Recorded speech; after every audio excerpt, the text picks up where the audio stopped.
Sellel nädalal läks üles mindfulnessi teemaline video. Kes ei ole näinud, kindlasti vaadake, YouTube'is on üleval. Kes veel ei ole jälgijaks hakanud, siis kindlasti tee seda. Varsti tulevad välja päris huvitavad, põnevad videod sellistel vastuolulisematel teemadel. Aga see mindfulnessi teema minu jaoks 2020 oli vist esimene selline teravam kontakt sellega, kui mul oli elus selline pingelisem, raskem aeg sellisel veidi ristteel.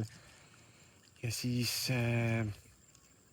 kuidagi minuni jõudis, vist oli äkki abikaasa, kes mulle selle soovituse andis, aga Eckhart Tolle, see, kellest ma seal videos ka räägin, tema raamat The Power of Now ehk siin ja praegu oli vist kohaloleku jõud.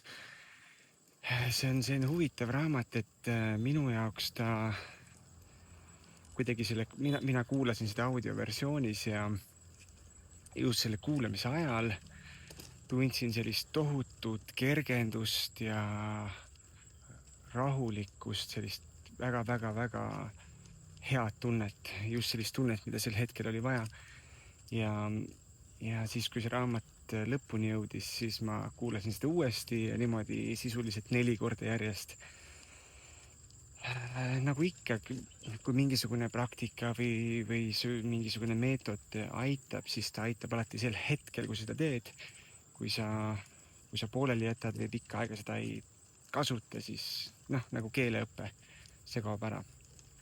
Aga selle kuulamise ajal oli väga suur kergendus ja selline mõnus rahulik enesetunne.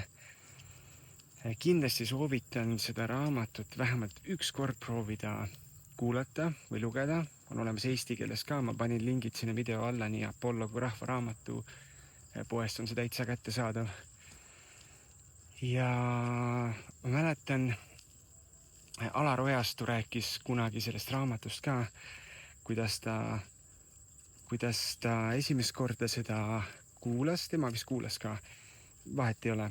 Esimest korda kuulas seda, mõttes täielik jama, täiesti mõttetu.